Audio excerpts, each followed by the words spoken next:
Усім прывітанне яшчэ раз, з вами па-ранейшаму Зміцер Лукашук. Працягваем абмяркоўваць падзеі ў Беларусі і за яе межамі.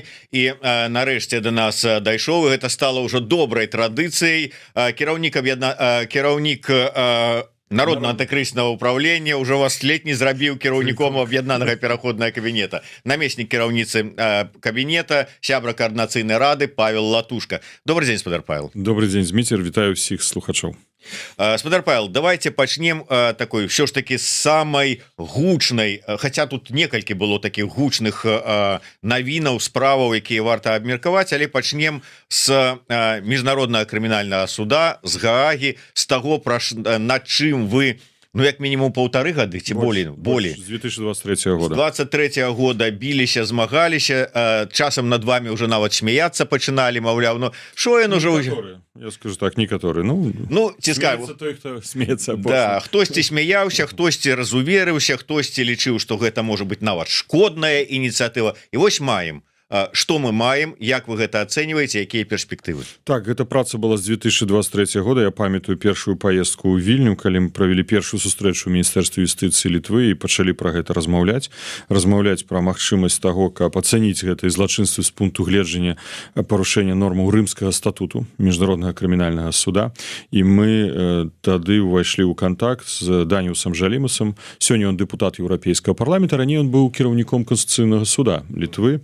Ён узначальваў такую арганізацыю Justice Hub, і мы пачалі супрацоўнічаць. Мы апрацавалі правую канцэпцыю, стратэгію, якая фактычна была пацверджана 12 сакавіка бягучага года прокурорам міжнароднага крымінальнага суда, яго офісам.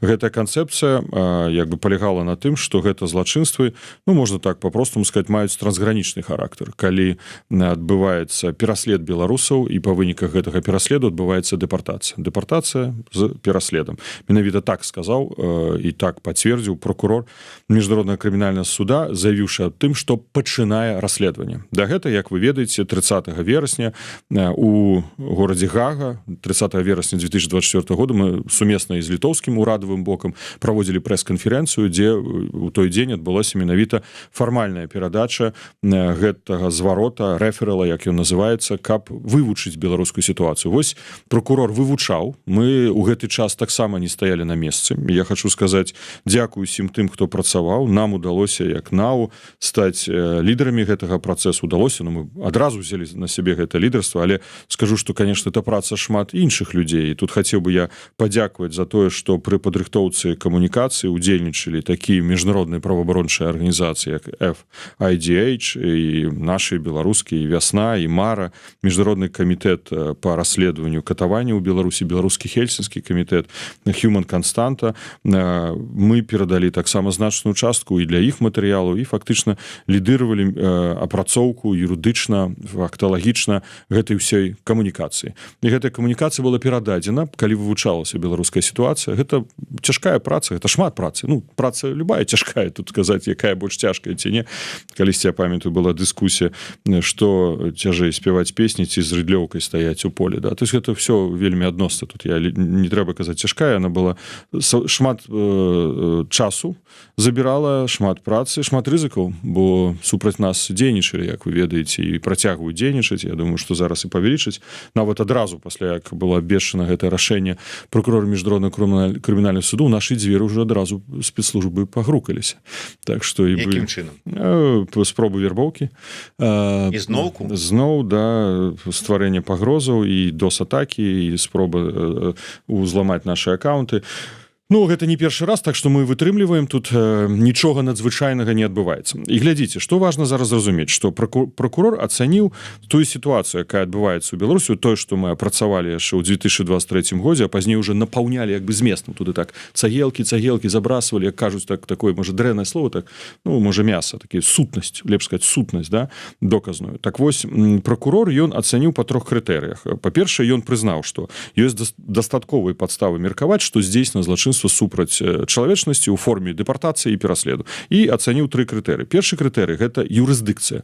Ён ацэньваецца з пункту гледжання, ці мае юрысдыкцыю міжнародны крымінальны суд з улікам таго, што Беларусь не член, не падпісала Рымскі статут. І ацэньваў ён па тэрыторыі, па часе і прадмеце. Тэрыторыя на сённяшні дзень, якая будзе разглядацца, гэта Беларусь і Літва. І тут я хочу падкрэсліць, на жаль, пакуль толькі Літва. але гэта вось пытанне далейшай працы. Час з 1 мая 2020 года по сённяшні дзень, і калі Лукашенко не змяняе сваёй палітыкі, значыцца гэта будзе ажыццяўляцца і далейшая ацэнка, да? Пазней прадмет, ну, што фактычна гэта ёсць злачынства. Пазней прымальнасць. Гэта прымальнасць, яна як бы раскладваецца на такія элементы, як камплементарнасць. Ну, такое вельмі дзіўнае юрыдычнае слово. Я таксама шмат чаму вучыўся, хаця скончыў міжнароднае права юрыдычнага факультэту БДУ, дзякуй выкладчыкам, але ўжо паглынуўся ў гэтую як бы сферу на працягу гэтых гадоў. Гэта значыцца, калі міжнародная юрысдыкцыя не супярэчыць нацыянальнай юрысдыкцыі. У нас была такая пагроза, што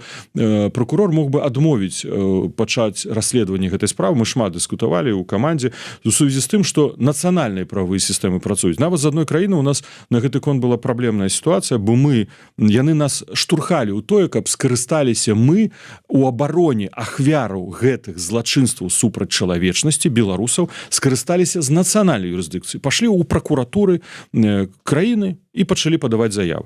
Але нам удалося даказаць, што нацыянальнае заканадаўства, на жаль, тут бессільна. Яно не можа дапамагчы нашым ахвярам. Не могуць узбуджацца крымінальныя справы. Нават калі узбуджаюцца, то усталяваць асобу даволі цяжка. Таму і пазней нават пераследаваць. Ну, напрыклад, Лукашенко пераследаваць на нацыянальнай юрысдыкцыі немагчыма. Яго можна пераследаваць толькі ў міжнароднай юрысдыкцыі, менавіта міжнародны крымінальны суд. Так што тут няма супярэчнасцяў.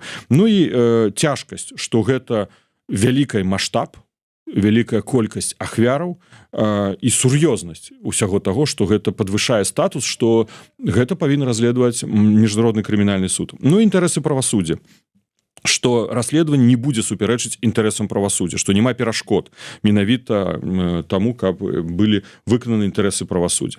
Вось гэта ўсё ацэнілі правым чынам прокурор, і ўсё гэта пацвердзіў. Бо мы ў сваёй менавіта камунікацыі, калі рыхтавалі, мы ўсе гэта аргументы прыводзілі. Степ-бай-стоп, літарка за літаркай, коска за коскай, кропка за кропкай. Мы ўсё... І ён гэта ацаніў, сказаў, так, все, абсолютно. Ён не адмовіўся ні аднаго аргумента, якія былі прадстаўлены. Зараз, што вельмі важна, ёсць расследаванне. Фактычна так як людзі, мы не сутыкаемся, дай Божа, хаця, на жаль, я кажу, дай Божа, на жаль, сутыкаемся з вялікай колькасцю зараз крымінальных справаў. Ніколі беларускае грамадства не ведала столькі пра крымінальны працэс і крымінальны кодекс, да?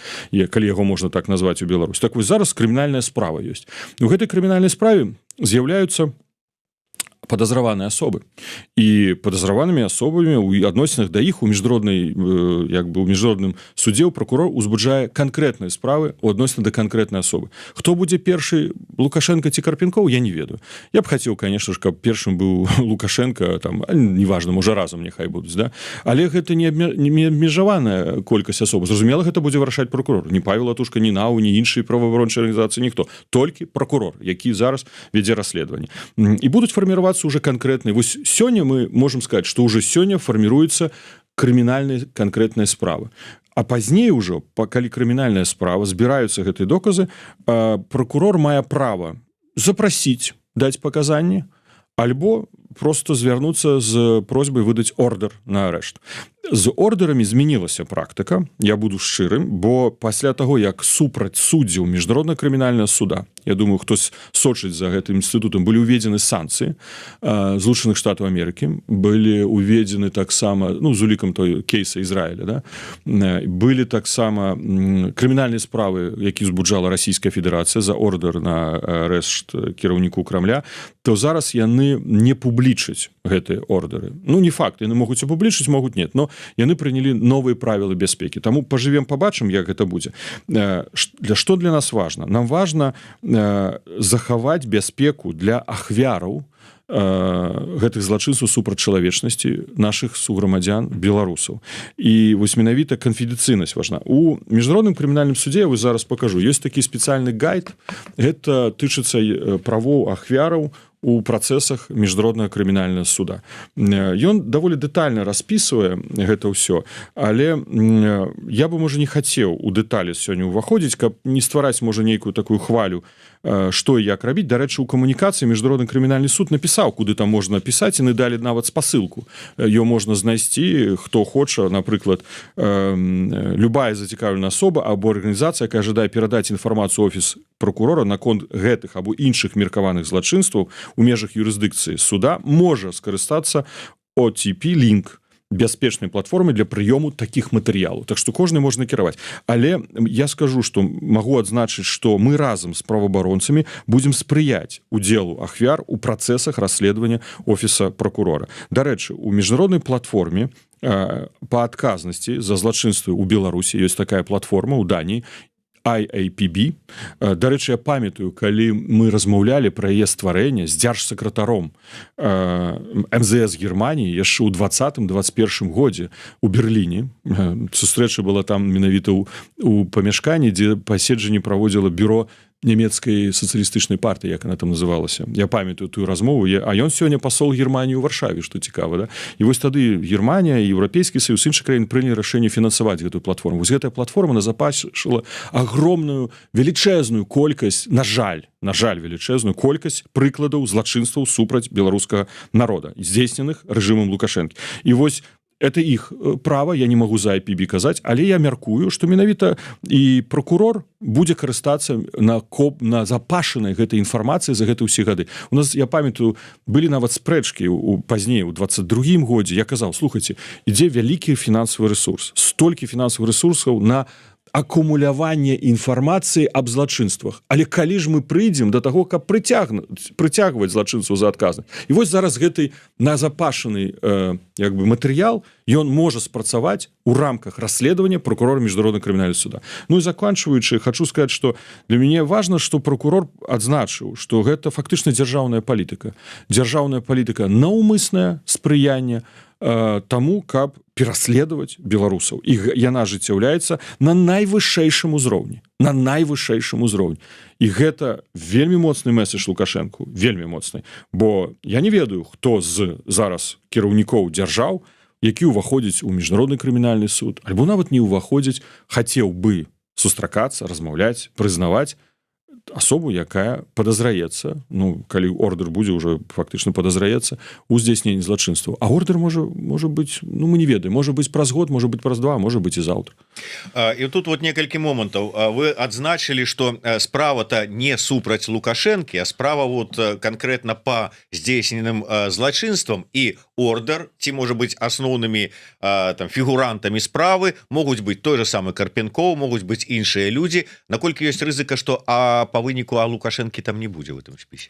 Я выключаю такую рызыку, бо мы разумеем, хто праводзіць дзяржаўную палітыку на вышэйшым узроўні, пераследуе дэпартацыю беларусаў. Тым больш Лукашенко публічна ў гэтым прызнаўся. Ён прызнаўся ў гэтым злачынстве. Апошняя сітуацыя 18 снежня 2025 года, калі на так званым агульнабеларускім сходзе ён сказаў, што я прыняў рашэнне выкінуць усіх. Ну, там трошки цытата іншая была. Я расказваў у эфіры і сказаў, што ім няма права вяртацца ў Беларусь. І плюс ён сказаў, што без дакументаў, памятаеце, мы гэта адразу спісалі з відэо прыклалі, пераклалі на англійскую мову і перадалі ў офіс прокурора міжнароднага крымінальнага суда. І офіс прокурора нам пацвердзіў, што гэты матэрыялы прыняў.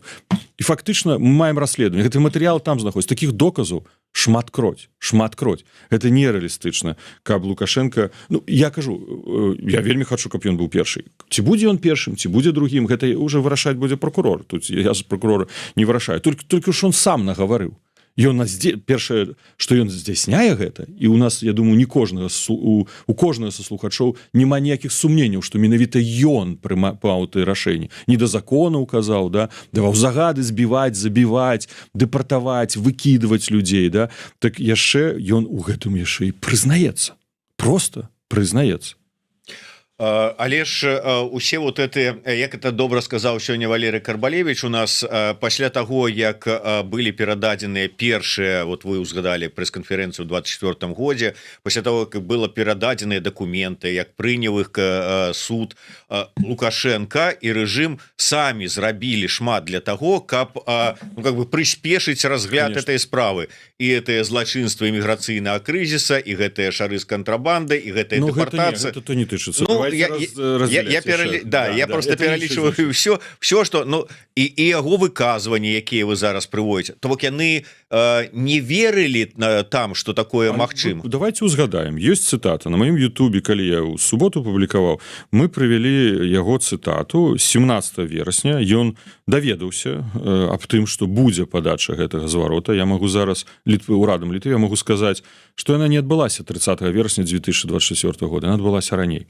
яны думалі, што яшчэ змогуць перашкодзіць, але ўсё ж таки была перастрахоўка. Мы пра гэта ведалі, што ўжо зварот урада Літвы быў накіраваны, але абвешчана гэта было толькі 30 верасня. Таму таксама мы хітрыя, прабачце, да? Але ён сказаў, нічога у вас не атрымаецца, да? Атрымалось. У яго не атрымаецца адысці ад адказнасці. Не атрымаецца. Все. Вот вельмі важное пытанне, якое тут таксама шмат хто у нас задаваў зараз у каментатарскай. Якім чынам? Ну, мы разумеем, што не сёння, не заўтра, а там праз, можа быць, год, паўтары, калі будзе ордер, якім чынам пасадзіць яго, даставіць яго ў Гаагу? Ведаеце, на сённяшні дзень я думаю, што я атрымаў столькі смс паведамленняў і рэакцый, і я спадзяюся, што сёння і у вас у эфіры будуць на гэта рэагаваць. Калі не боты, то будуць станоўча рэагаваць людзі, каму бяспечна. Гэта важна разуменне таго, што ўсё ж таки міжнародная сістэма правасуддзя працуе і што правасуддзе выйграе у гэтай сітуацыі самых маштабных злачынстваў і ў Еўропе супраць чалавечнасці у еўрапейскай краіне Беларусь, бо ёсць вайна, конечно, агрэсія, это іншага характару злачынства. Гэта першы пасыл, што адказнасць будзе. Другое, гэта абараніць правы ахвяраў. Я яшчэ раз паказваю, вось гэта у працэсе ахвяры змогуць бараніць свае правы.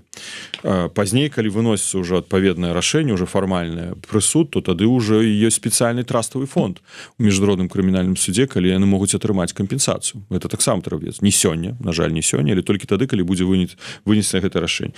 Яшчэ важны элемент, што гэта сігнал элітам, номенклатуры. Мы учора дыскутавалі, так не падабаецца, мне сказаў Владимир Остапенко слова эліты. Я кажу, давайте называць номенклатура вакол Лукашэнкі. Мне таксама не падабаецца. Якія яны эліты? Эліты штосьці такое нібы станоўчае, да? Мае там магчымасць самім нешта там вырашаць, прымаць рашэнне, ўплываць. Номенклатуры сігнал, бо яшчэ раз кажу, што гэта, калі мы па часе кажам, з 1 мая 2020 года, але па сённяшні дзень хлопцы, дзяўчаты, які вакол яго, вы ж падумайце, у Лукашэнкі 1000 ахоўнікаў, у Лукашэнкі 20 рэзідэнцый, у тым ліку па-за межамі Беларусі, і там, дзе не дзейнічае міжнародны крымінальны суд, да, это мінус, але ёсць факт. У яго фінансы, грошы, у яго ўсё. А у вас гэтага няма. А супраць вас таксама будуць завадзіцца крымінальныя справы. Бо зараз ідзе працэс ужо пачатку завядзення крымінальных спраў у адносінах канкрэтных асобаў. Вы хочаце дабаўляць сабе на злачынствы, аль можа хтосьці яшчэ не зарабіў, яшчэ не ў фокусе міжнароднага крымінальнага суда прокурора. Ну, значыцца, будзеце ў фокусе гэтага. Думайце галавой. Ён жа вас кіне. Ну, кіне. Колькі у вас кідае на працягу гэтых 31 года? Колькі ён жа кінуў чыноўнік? А ў гэтай сітуацыі ён не будзе вас бараніць. Ну, напэўна, не будзе. Таму, а калі ён проста адыдзе ў іншы свет, ну, не дачакаецца правасуддзя, ну, вы застанецеся. Вам гэта трэба?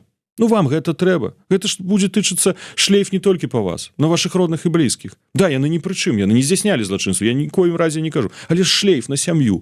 Вам з гэтым ярлыком хадзіць, што калісьці там дзед, прадзед, бацька, маці былі міжнародным злачынцам, пераследуемым у свеце, у 124 краінах.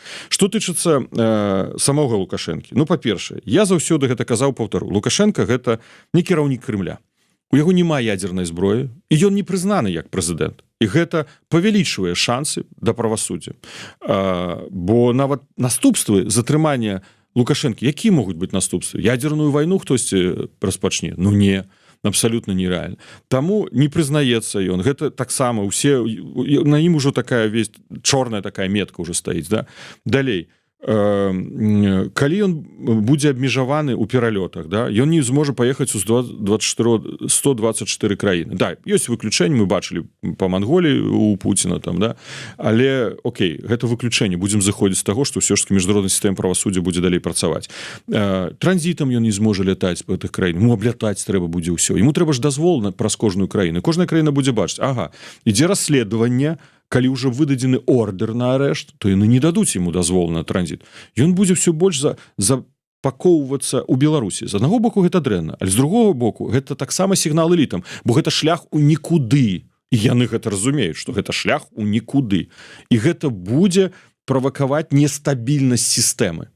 І гэта таксама важна. Правасуддзе гэта галоўнае, але нестабільнасць сістэмы для транзіту улады заўтра, паслязаўтра, праз год, праз 2-3 нам таксама важна, правда? Вось гэта акрамя галоўнага правасуддзя ў інтарэсах ахвяраў 10-тысячных ахвяраў, 100-тысячных ахвяраў, гэта галоўнае, але нестабільнасць сістэмы для нас таксама палітычна важна. Дарэчы, ёсць одна праблема. На сённяшні дзень, конечно, мы сутыкнемся з праблемай таго, што, як я сказаў, будуць расследавацца злачынствы і на справядлівасць маюць толькі ахвяры, які знаходзяцца на тэрыторыі Літвы, якія дэпартаваны. Бо, памятаеце, мы вельмі актыўна лабавалі, каб іншыя краіны далучыліся да рэферэла, не далучыліся. На сённяшні дзень некаторыя з нас неафіцыйна казалі. Мы праводзілі ўвесь гэты час неафіцыйныя кансультацыі з імі. Казалі, як толькі будзе пачата расследаванне, мы прымем гэта рашэнне. Вот для нашай каманды на сённяшні дзень, апрача таго, каб працаваць на яшчэ большую доказную базу, вельмі важным будзе з'яўляцца лабаванне таго, адвакатавання, каб іншыя краіны далучыліся да рэферэла Літвы, бо ўжо распачата расследаванне, каб ахвяры, якія пражываюць на тэрыторыі Польшы, а тут ужо сотні тысяч, на тэрыторыі Германіі, а там 10 тысяч, на тэрыторыі Чэхі, я не ведаю, там можа 7 тысяч, да? Лепш ведае, я думаю, наша дыаспора, каб усе, незалежна ў якіх краінах яны пражываюць, мелі права на правасуддзе. І гэта не толькі важна для гэтага, але важна, каб пракурор разгледзеў маштаб гэтага злачынства. Ён жа не толькі датычыцца Беларусі і Літвы, ён тычыцца Беларусі, Польшы, Беларусі і Германіі і ўсіх краін, да? І вось для нас гэта сёння задача. Я, конечно, это шмат працы будзе. Пажывем, пабачым. Шмат залежыць ад журналістаў. Я звяртаюся да нашых незалежных сродкаў масавай інфармацыі. Чым вы можаце дапамагчы? Не нам, а правасуддзю. У інтарэсах ахвяраў. Пісаць запыты у Міністэрстве замежных спраў гэтых краін і пытацца. Пачалося расследаванне. Ці ахвяры, якія пражываюць на тэрыторыі вашай краіны, будуць мець права на правасуддзе? Я прашу, незалежныя СМІ, гэта чацвёртая ўлада.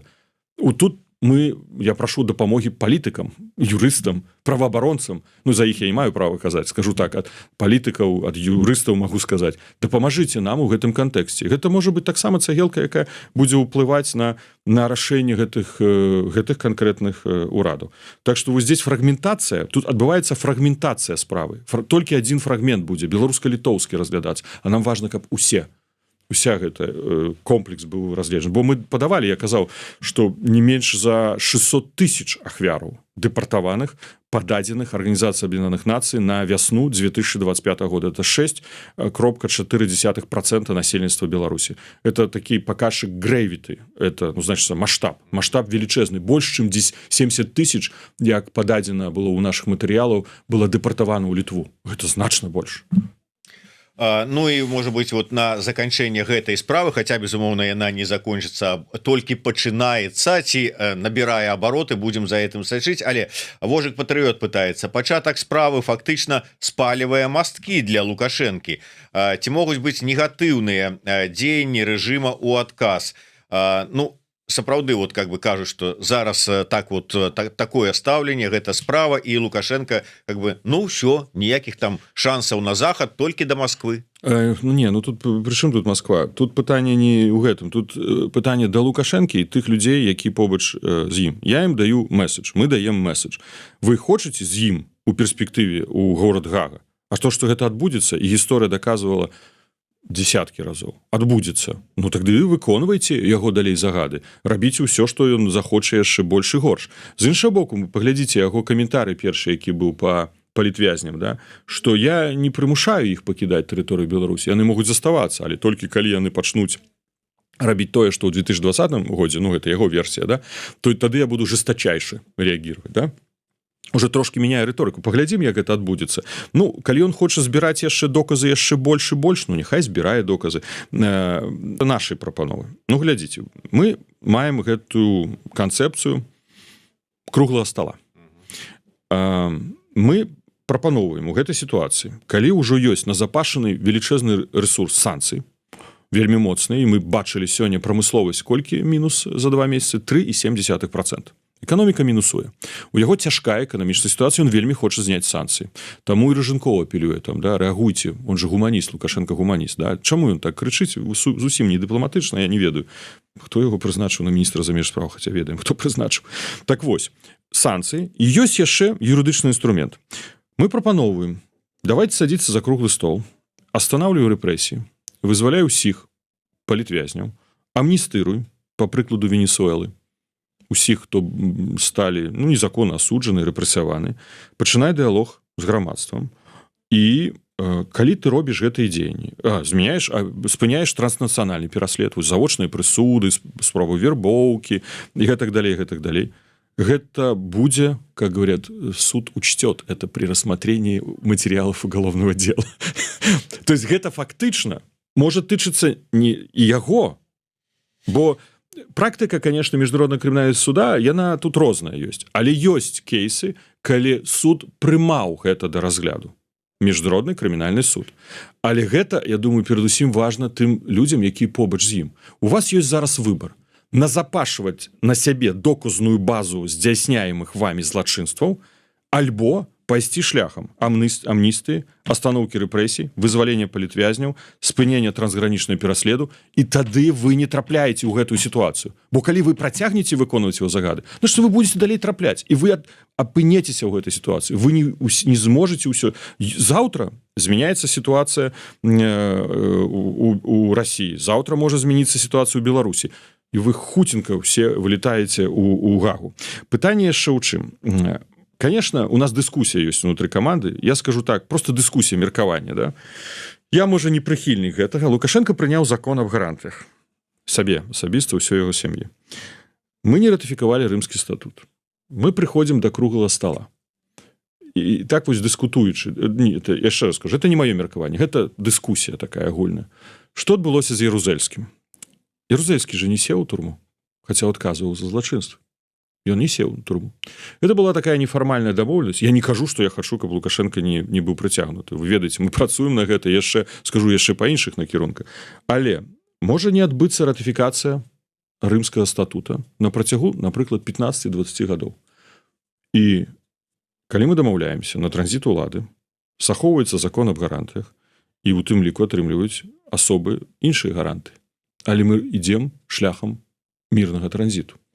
Вельмі супярэчлівы падыход. Я яшчэ раз не згодны, але я ўкідваю просто для дыскусіі. Калі круглы стол, гэта ж нейкія дамоўленасці. Кожны саступае з чагосьці, да? Мы не можам адмяніць расследаванне міжнароднага крымінальнага суда. Гэта немагчыма ўжо. Яны могуць не трапіць у расследаванне, калі адбудзецца круглы стол і адбудуцца гэтыя змены. Мы можем тэарэтычна, хто мы, я не ведаю, так агульна, дэмакратычныя сілы, там хто ўдзельнічае, курымства сказаць, окей, закон аб гарантыях дзейнічае, і не ўступаю сілу ратыфікацыя, ці не адбываецца ратыфікацыя рымскага статуту міжнароднага крымінальнага суда. Патэнцыйны выхад. Не скажу, што он мне падабаецца, але вось такая дыскусія адбылася. Зразумелі, я думаю, ідэю. Да, я зразумеў ідэю, но, можа быць, сапраўды, раз будзе разглядацца, галоўнае, каб да гэтага круглага стола дайшло. Спадар Павел, давайте, можа быць, яшчэ на іншыя тэмы. Я скажу, што, але працягваем працу па іншых накірунках. Гэта украінскія дзеці, і там ужо расследаванне даўно ідзе, і там дасье на Лукашенко ўжо ёсць. Гэта раз. Пазней акт агрэсіі. Мы працуем, збіраем доказы, і мне парадавала, была інфармацыя у нас аб тым, што спецыяльны трыбунал адказнасці за агрэсію можа быць створаны не раней 2029 года, 2030, але пачуў заяву зеленскага прэзідэнта, што ён разлічвае, што ён будзе створаны ў 2027 годзе, так што гэтая доказная база будзе перададзена. Вось уже 3 накірункі разам з міжнародным крымінальным судом. 4-й накірунак – гэта наша таямніца. І мы ўжо вельмі моцна падрыхтаваны. Вельмі гэта будзе яшчэ 4-й удар. Все падрыхтавана. Спыніць гэта ўжо таксама немагчыма. Так вот, магутны удар рыхтуе Нава. Я пра Коўла хацеў бы даведацца вашым меркаваннем. Якія чаканні? Наколькі са слоў, якія гучалі ад Лукашэнкі, і там пра перамовы, там пра тое, што не супраць, каб палітвязні заставаліся ў Беларусі, наколькі можна, вы як дыпламат можаце, прааналізаваўшы ўсе гэтыя сітуацыі, сказаць, чаго чакаць?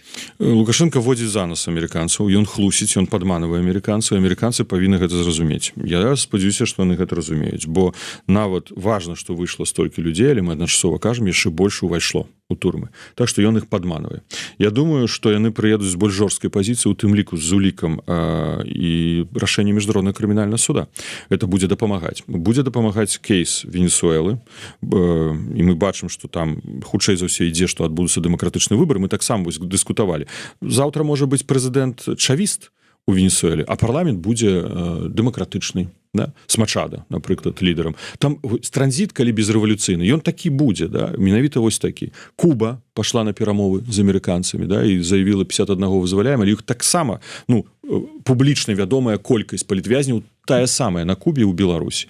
І Іран, што адбылося. Лукашенко гэта ўсё сігналы і прыклады, што хопіць вадзіць за нас амерыканцаў, што яму трэба бегчы, і трэба бегчы хутчэй. Нас сустрэць ад таго, чаго чакае прэзідэнт Злучаных Штатаў Дональд Трамп.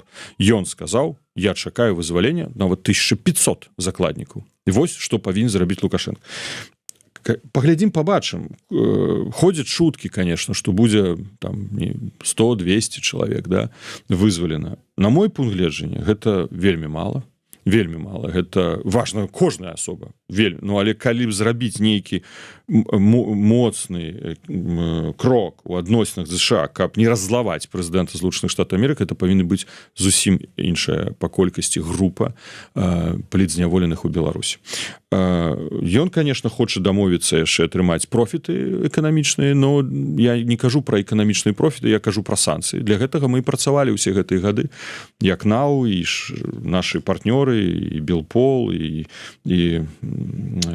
БРЦ, бюро там, і іншыя, хто займаецца абыходам санкцый, таксама працавалі на тое, каб назапасіць гэты інструмент санкцыйны. Таму гэта натуральна, але адмяняць санкцыі, калі ён фактычна саджае больш людзей, ну гэта просто неправільна. Ну гэта не для гэтага ўсё назапашвалася. Каб ён спыніў рэпрэсіі, пачаў рэальна вызваляць. А ён, апошняя справа кнігавыдаўцоў мы бачылі, апошніх 3 журналіста за здраду дзяржаве асуджаны, які тэрмін 12, 14, 19 гадоў. Ну гэта значыцца падман і хлусня. Так вось, санкцыі трэба выкарыстоўваць. Што тычыцца увогуле ў сітуацыі ў Лукашенко, мне здаецца, што да яго ад усіх шмат пытанняў. Паглядзіце, Злучаныя Штаты ад яго чакаюць вызвалення усіх палітзняволеных і спынення рэпрэсій. Яны ўжо пра гэта кажуць. Еўрапейскі саюз чакае ад яго, апрача гэтага, дэкрыміналізацыю грамадска-палітычнага жыцця. У меня былі кансультацыі з высокімі дыпламатамі. Не буду казаць, з кім папрасілі мяне, што пытанне змены ў крымінальным кодексе. Ён павінен внесці змены, бо гэта падставы фармальныя, які ён выкарыстоўвае для пераследу за экстрэмізм, за іншыя злачынствы, якіх не было. Спыненне агрэсіі супраць Украіны, падтрымка агрэсіі і спыненне гібриднай агрэсіі. Кітай ад яго чакае спыненне гібриднай агрэсіі, каб не перашкаджаць транзіту, бо ён меў ужо з гэтага праблем. Расія ад яго чакае большай інтэграцыі, напрыклад, канстытуцыйны акт, які формулу одна айчына, дзве дзяржавы в перспектыве павінна перайсці ў формулу одна айчына, одна дзяржава. Да? Польша ад яго чакае вызвалення палякаў, да, якія сядзяць у турмах, і спыненне гібриднай агрэсіі. Да яго шмат пытанняў. А вось праблема ў тым, што ён раскарачцы. Ён не можа адказаць на іх. Суб'ектнасць яго малая. Альбо ён няхай нам дакажа, што ён да гэтай пары суб'екцен, што ён адказвае свае рашэнні, гатовы прымаць рашэнні, ну, дзеля таго, каб ну, для яго, конечно, незалежнасць Беларусі не важна, але ён не ідыёт. Ён разумее, калі беларуская незалежнасць як бы спыніцца, то і яго пасада перастане існаваць. Так вось тут да яго пытання, на што ён будзе здольны. Ну, пабачым, якія будуць вынікі перамоў з амерыканцамі, але запытаў да яго ад усіх шмат. Ён павінен даць сістэмны, моцны адказ. У якім кірунку, на якое з гэтых пытанняў, я думаю, прыярытэтна для яго даць адказ на запад Злучаных Штатаў Амерыкі. Ну, можа быць, таму што, судзячы па яго словах, ён пакуль што у бок Еўропы толькі пагрозы там арэшнікам і ўсім астатнім гучаць. Спадар Павел, не так шмат часу, як хацелася б, але ёсць яшчэ пытанне два. Першае, Мельнікава. Вы агучылі, што з'явілася новая інфармацыя. Што за яна і ці расстаўляе яна нейкія там кропкі над нейкімі хаця бы там пэўнымі і? Не расстаўляю, на жаль, не расстаўляю, якая бы кропка бы не была. Я магу паказаць вось гэты адказ. Няма тут ніякай дзяржаўнай таямніцы. Я пісаў запыт, я час ад часу пішу запыты прокурорам, напісаў гэтым разам генеральнаму прокурору, міністру юстыцыі Польшы Вальдэмару Журку, і ён даў даручэнне, і прокурор, які вядзе гэтую справу з нацыянальнай прокуратуры, гэта лодскі аддзел дэпартамента па барацьбе з арганізаванай злачыннасцю, адказаў мне, што, ну, на жаль, мы і да гэтага яны нам пісалі, што мы не з'яўляемся бокам у гэтай справе. Так, я падаваў заяву ў сувязі з яе знікненнем, але яны не могуць дзяліцца з доказнай базай з намі. потому что гэта ўвогуле под грыфам праводзіцца справа. Ну але атрымаў ад іх запэўненні, я на беларускай мове зачытаю, запэўненні у тым, што пракуратура і агенцтва ўнутранай бяспекі, якое ажыццяўляе працэсуальныя дзеянні па дадзенай справе, прыкладаюць усе магчымыя намаганні не толькі для ўстанаўлення месцазнаходжання Анжэлікі Мельнікавай, але і для высвятлення прычын раптоўнага спынення яе сувязі з блізкімі на тэрыторыі Польшы. Анжэліка Мельнікава мае статус пацярпелай. Я тут подкрэсліваю. Я неправильно даў у Белсайце артыкул, там артыкул 189, там прымусовае знікненне асобы, прасуздзенне трэціх асобаў адбылося, там неправильны артыкул назваў, 189. У цяперашні час праводзяцца мерапрыемствы, накіраваныя на яе допыт па абставінах справы, таксама на ўстанаўленне падзей, што папярэднічалі яе ад'езду з Польшы. Ну вось такі лаканічны адказ юрыдычны мне быў дадзены прокурорам. Я кажу, не процессуальна я пацвярджаю, што я даведаўся мне, ну, зноў ж таки, не процессуальна гэта фактам я не магу назваць, таму што гэта не процессуальная інфармацыя, што дзеці знаходзяцца у Беларусі і што яна не з дзецьмі. Як гэта сапраўды я стараюся карыстацца фактамі. Ну так, да, была розная там, ну, информация, не информация, но закиды про то, что и дети докладно в Беларуси, и сама яна там, и нават нібыта там вот відео ну, мы не ведаем. Ну да, відео нам дасылалі. Там незразумела было. Я памятаю, гэта відео не зразумела, што ці яна гэта была, не яна, там было так знята. Таму гэта не з'яўляецца доказнай базай. Ці атрымала гэты доказ прокуратура? Магчыма так, но она не піша про тое, што яны гэта усталявалі. І непрацэсуальна мне таксама гэта не пацвердзілі. Спадар Павел, вы і ў нашым эфіры таксама, калі вот пыталіся, наколькі там магчыма, што яна там была таке добра заканспіраваны агент КДБ, вы казалі, прыводзілі прыклады, якія на ваш погляд, ну, сцвярджаюць, што наўрад ці прынамсі. Ну што такое рабіць агент не можа, таму да, што гэта вы пералічвалі, да, дзеянні канкрэтныя, якія яна рабіла. А можа такая шматхадовачка, можа так вот прадумана была это ўсё. Ну, тады будзем апладзіраваць і таму, як працуе беларускае КДБ. Не веру ў тое. Ну, зноў жа такі, ну глядзіце, столькі гадоў працаваць у тых структурах, які наносілі шкоду рэжыму, і зноў жа такі, паглядзіце, ну, і тое паседжанне Коордынацыйнай рады, студзень 2025 года. Я расказваў, што за адзін дзень яна тэлефануе, грошай няма. І што рабіць? Адмяняць? Оно было прысвечана 3 дакладам па адказнасці Лукашэнкі. У тым ліку адзін з дакладаў гэта злачынцы супраць чалавечнасці. Пазней гэта рашэнне Коордынацыйнай рады была ініцыятыва нашай фракцыі, было прынята, і мы разаслалі ўсе парламенты. Да? Ну, гэта лабаванне. Да? Яна ў гэта ўпісвалася. Яна магла нема грошай? Павел Павлович, прабачце, слухайце, Коордынацыйная рада не адбудзецца, ўсё, да пабачэння. Так яна ж хадзіла за гэтымі дакладчыкамі яшчэ. Хадзіла, рыхтуйце, там тэрмін, гэтак далей. То есть яна все это коордынавала. Па што? Па тое, каб усім парламентам сказаць, што Коордынацыйная рада Беларусі выступае за тое, што Лукашэнка злачынец з 90-х гадоў, што ён злачынец супраць чалавечнасці, што ён адказны за агрэсію, што ён адказны за дэпартацыю дзяцей. Ну супер, тады працуе КДБ. Пазней паглядзець. Калі яна выступае на сесіі парламенцкай асамблеі Савета Еўропы, прымаецца рэзалюцыя аб непрызнанні Лукашэнкі прэзідэнтам па выніках без выбараў 2025 года, яна заклікае ў вас не прызнаваць яго прэзідэнтам. Стаіць такі, прабачце, афіцэр КДБ і кажа: не прызнавайце моего главнокомандующего. Да? Ну, дзіўная нейкая канспірацыя. Пазней, я рассказываю, сидим на палітычным камітэце, і там трэба было внесці папраўку па прызнанні Коордынацыйнай рады і кабінета і офіса Ціхановскай дадаткова ў гэту рэзалюцыю. І яна мне пытаецца руку падняць, я кажу, не ведаю, Анжэліка, шчыра, не ведаю. Ну, трэба было падняць руку. Яна пазней: так, мы не паднялі, я пайду даведаюся, як гэта зрабіць. І яна самастойна дайшла, сабрала подпісы, і гэтай папраўкі былі ўпісаны. Разумееце? Зноў жа такі, яна была кіраўнічкай фундацыі кіберпартызан. Колькі шкоды кіберпартызаны зрабілі? Беларусь Ліберты — гэта фундацыя кіберпартызан, дзе грошы гэтыя былі.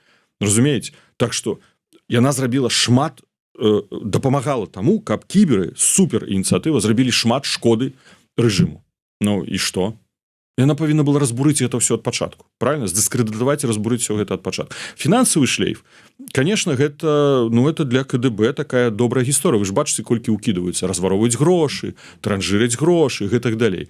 Я не выключаю, гэта зараз будзе спекуляцыя. Я не ведаю, ці гэта так ці не. Я не выключаю, што на якімсьці этапе у сувязі з нейкімі персанальнымі адносінамі, што расследавалі журналісты, у меня такіх доказаў няма, яна могла патрапіць у гэтую пулапку, там як яна называецца, ловушка медовую пастку. Да, медовую пастку. Могла патрапіць, і пазней, калі ёй кажуць, открываюць уже все карты на стол, вось тут у ёй адбываецца нейкі шок. І маглі быць некантраляваныя дзеянні. Яна можа быць сёння ў Беларусь. А давайте так подумаем, ну окей, а чаму яе нам не паказваюць?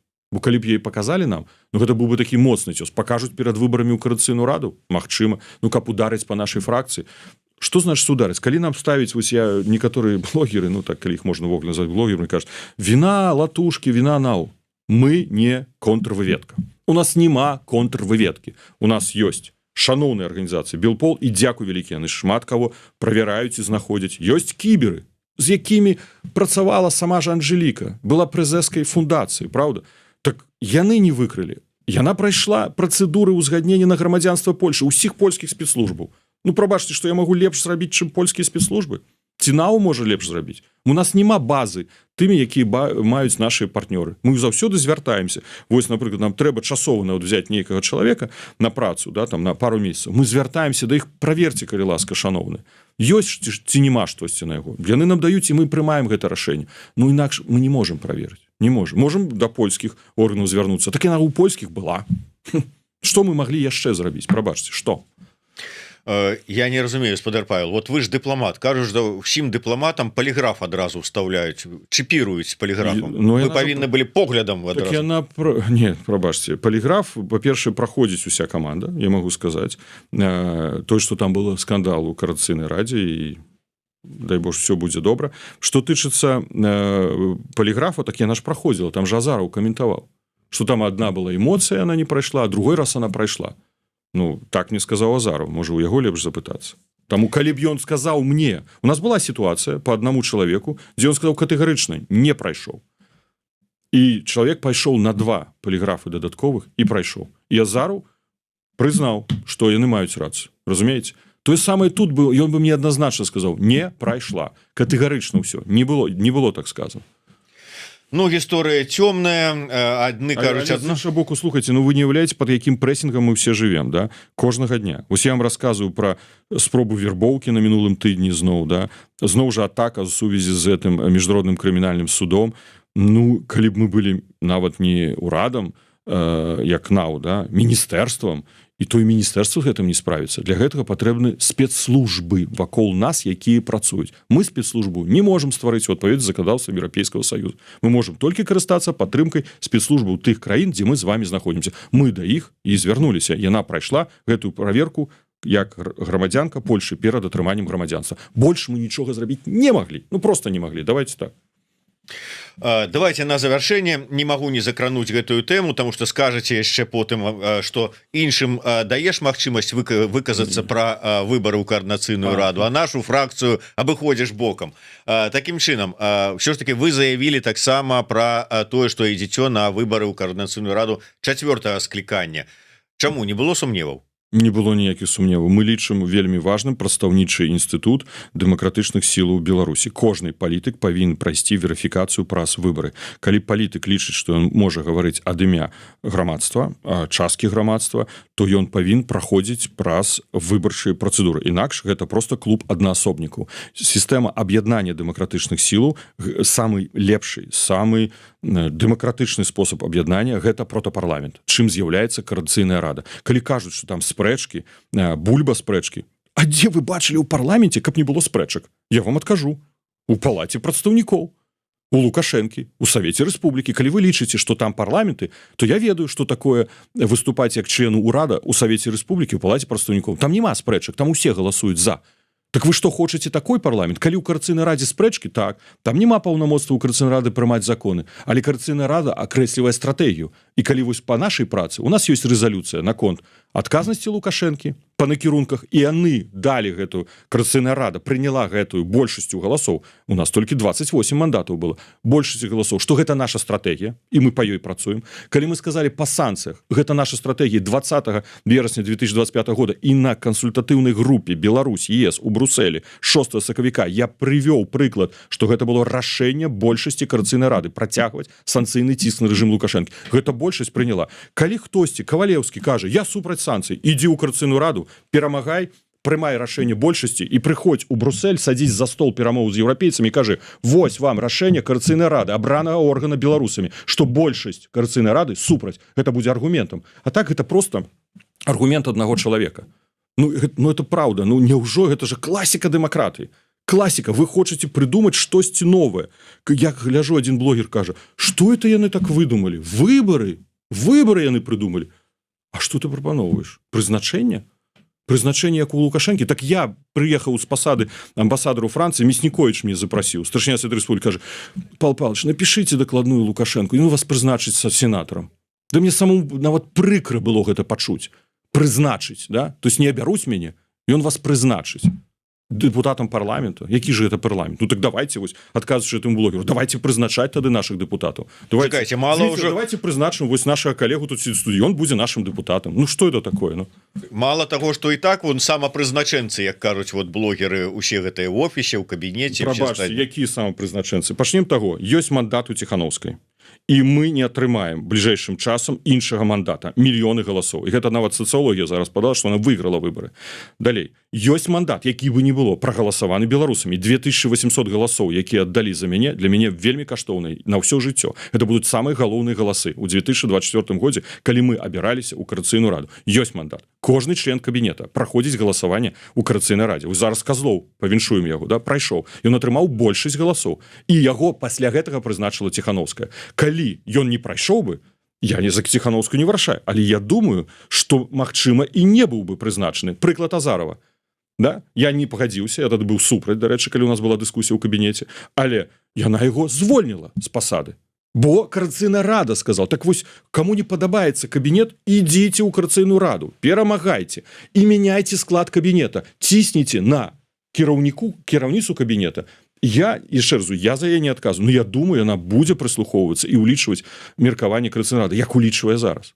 Это класіка дэмакратыі, ну просто класіка, як інакш бывае. Калі хтосьці кажа, што член кабінета і член Координаційнай рады, ідзіце ў польскі сейм паглядзіце, паглядзіце ў літоўскі парламент, там менавіта такія сістэмы дэмакратыі, і іншае будзе, это будзе просто тады пастаянны не бульба спрэчкі, а менавіта бульба срачы паміж КР і кабінетам. Это просто будзе сістэмная вайна. А вось калі мы, бачыце, не ваюем, мы хоць штосьці можам дасягаць у міжнародным крымінальным суде.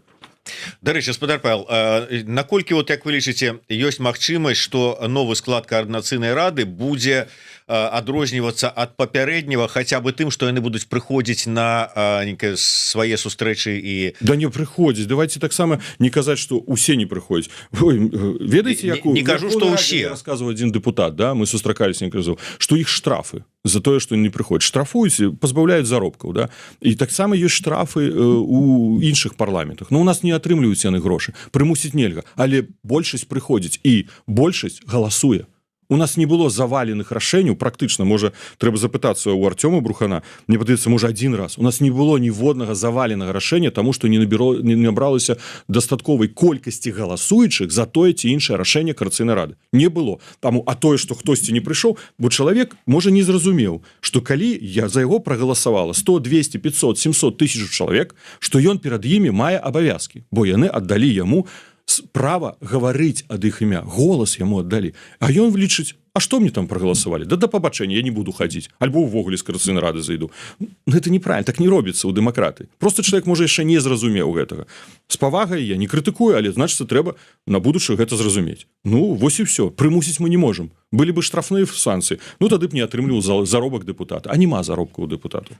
Наконт самафінансавання, наколькі магчыма вот зрабіць, каб... Зноў, давайте скончым. Мы фінансуем самі кабінет, Координаційную раду, НАУ, офіс, Белпол, кіберпартызан, не ведаю, там называем честные люди. Мы самі іх фінансуем. Не Брусэль. Мы беларусы. Я вам дакажу. Дакажыце. Колькі нас у еўрапейскім звязі? 600 тысяч. Колькі мы падаткаў плацім? Колькі? Давайте палічым. Гэта сотні. Колькі інвестыцый прыйшло? Гэта мільярды. Мільярды. Мы частка еўрапейскага грамадства. Мы тут заплатілі падаткі. І мы, як беларусы, а я тут перакананы, што большасць беларусаў хоча, каб у Беларусі змянілася сітуацыя. Хоча. Гэта інстытуты працуюць на тое, каб змянілася сітуацыя. Таму гэта грошы беларускіх падаткаплацельшчыкаў. Але яны прыходзяць як гранты. Якія плоцяць падаткі, іншай схемы няма. А як урад фарміруецца? З бюджэта. Так, заплатілі ў бюджэт гэтых краін, краіны ў бюджэт Еўрапейскага Саюза, і з гэтага бюджэта фінансуюцца нашы інстытуты і ініцыятывы, якія над гэтым працуюць, разумееце? Только праблема ў тым, што, конечно, можа, мы не маем абсалютнага контроля праз Коордынацыйную раду, каб сказаць вось еўрапейцам, вось такая сума туды, але яны слухаюць. Калі адбываецца СОМ, гэта Senior Official Meeting, на гэтым СОМе было 70 прадстаўнікоў грамадзянскіх ініцыятыў. Там, я ўвогуле не выступаў, разумееце? Там не было мне слова. Там выступали ад імя журналістаў, выступали ад імя праваабаронцаў, выступали... Ціхановскі выступал, там шмат было выступоўцаў, сядзелі ўсе краіны, члены Еўрапейскага Саюза, і слухали нашы прыярытэты. І па гэтым прыярытэтам яны акрэсліваюць бюджэт. Я сказаў, Кая Калас, не про 30 мільёнаў трэба гаварыць. Вы колькі выдаеце на бяспеку вашых межаў? Десяткі, уже сотні, можа, мільярдаў, да? Десяткі-то, напэўна. Каб змяніць сітуацыю ў Беларусі, каб не згубіць беларускі народ. Што, нам 15 мільёнаў хопіць? Даходзіць же да ініцыятыў не 30 мільёнаў. Палова застаецца ў імплементару. Палова ідзе на падаткі. Застаецца некалькі мільёнаў. Вось гэта рэальнасць. Вы хочаце за гэтыя грошы, каб беларускае грамадства ўтрымалася ў сваёй праеўрапейскай арыентацыі, верыла ў дэмакратыю, хацела, каб жыць у незалежнай краіне. Гэта прытым вы выдаткоўваеце, зразумела, і мне понятно, велічэзныя грошы ў бяспеку на межах. Укладваеце грошы ў бяспеку ўнутры Беларусі, у беларускія головы грамадзян. Гэта незалежныя СМІ, гэта таксама палітычныя інстытуты, гэта блогеры, гэта палітыкі, гэта грамадскія дзечы, гэта грамадскія ініцыятывы, гэтак далей. Гэта ваша бяспека, гэта наша будучыня, але гэта ваша бяспека. Калі Беларусь нават будзе нейтральным у час вайны, гэта ўжо добра. А калі ён будзе супраць вайны, так гэта ж супер. Я сказаў і на паседжанні ў Брусэлі, і пазней на той сустрэчы, дзе мы былі Бабарыка, Калеснікава, Ціхановская і я, Кая Калас пра гэта. Вось у чым павінна быць стратэгія. Так што не Брусэль нас фінансіруе, не фонды нас фінансіруе, мы самі Беларусь фінансіруем. Але у НАУ, і дзякуй вялікі, мы атрымліваем таксама шмат донатаў. Вялікі дзякуй беларусы за то, што вы падтрымлівалі усе гэтыя гады нашу дзейнасць па адказнасці. Дзякуй вам вялікі. Гэта даволі значны працэнт, які мы атрымліваем з донату. Я разумею, што Еўрарада таксама атрымлівае з донату. Так што беларусы таксама софінансуюць. Дякую вялікі. Ну што ж, я думаю, што не апошні раз мы сустракаемся і па тэме выбараў Коордынацыйную раду, у тым ліку з Павлом Латушкам. Будзем бліжэй да выбараў і дыскусіі ладзіць, і дэбаты, і разважаць, прадстаўляць праграмы, з якімі ідуць. І бачыце, перасцярогі, што не будзе нават жадаючых не тое, што галасаваць, а нават удзельнічаць у выбарах, не спраўджваюцца, бо ўжо канкрэтна два спісы маюць: еўрапейскі выбар і коаліцыя Латушкі і Руху за свабоду. Таксама рыхтуецца ваш голас, Андрей Колас, лідар спісу, быў у нас у эфіры. Ёсць іншыя спісы рыхтуюцца. Я ўжо нават ведаю, якія, правда, пакуль не публічацца, самі называць не будзем, але справа рухаецца, і відаць, трэба людзям гэтая пляцоўка, калі яны згодныя, нягледзячы на пагрозы крымінальнага пераследу, браць удзел у гэтых і выбарах, і гэтай працы. Таму дзякуй, спадар Павел. Подписывайтеся ўсе на сацыяльныя сеткі НАУ, аб'яднанага пераходнага кабінета, і на YouTube канал Павла Латушкі. Не забываюся пра YouTube канал Еўрарады. Глядзіце і слухайце Еўрарады. Лепшае мы радыё у Беларусі. От, прыемна пачуць, хоць, відаць, ён усім журналістам, да якіх прыходзіць, так кажа. Але дзякуй вялікі. Да сустрэчы. Жыве Беларусь. Жыве вечна.